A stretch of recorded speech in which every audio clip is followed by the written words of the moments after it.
May there be pirates in these seas. No, seriously. If you're thinking about taking a trip through the Indian Ocean, you might want to choose your route carefully. In the Gulf of Aden, there be a group of scurvy dogs who have been hijacking ships and their crews since the mid-1990s. Their attacks have increased tremendously since 2007, and include several dramatic hijackings that made news broadcasts across the world in 2008. These pirates approach their target vessels not in large wooden ships, but barely seaworthy skiffs and modified fishing boats. Instead of cutlasses, they're armed with AK-47s. And most importantly, they're targeting vessels regardless of anything but potential for profit. This nation has always taken a strong line against piracy, and this position must be maintained. In the early years of the 1800s, America fought the Barbary Wars against pirates in North Africa who had captured American sailors and demanded payment of tribute.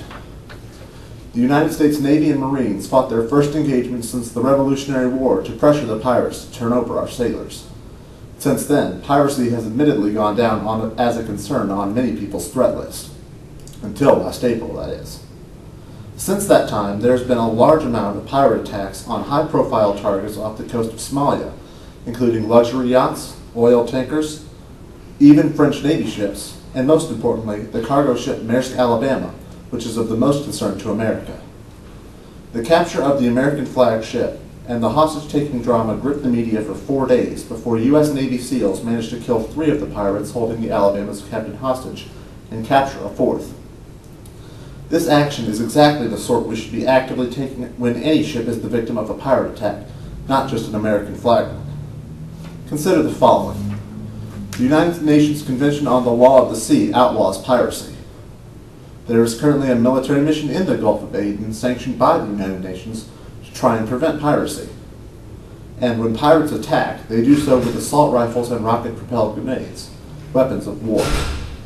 If you follow the argument, the United States should authorize military action to the same extent of our previous wars against piracy. Go after them with our ships and our helicopters. Pursue their motherships through national and international waters. Pursue them on land, through the air, and through the sea until they're caught. And when they're caught, prosecute them under the Uniform Code of Military Justice. The prosecutions would be conducted by the military, which holds jurisdiction under Article 2 of the UCMJ. Off the top of my head, I can list 5 articles that apply to your typical pirate attack: conspiracy, unlawful detention, larceny, extortion, and assault. Conspiracy because most pirates don't wake up in the morning and decide it's a good day to steal a ship. It's a long, planned process. Unlawful detention for the taking of hostages. Larceny or grand larceny for the theft of a ship. Extortion by asking for ransom money from the owners of the vessels and the employers of the sailors. And finally, assault for the actions necessary to wrest control of the ship from her crew. Once a conviction under any of these articles is obtained against the pirates, feel free to lock them up or otherwise.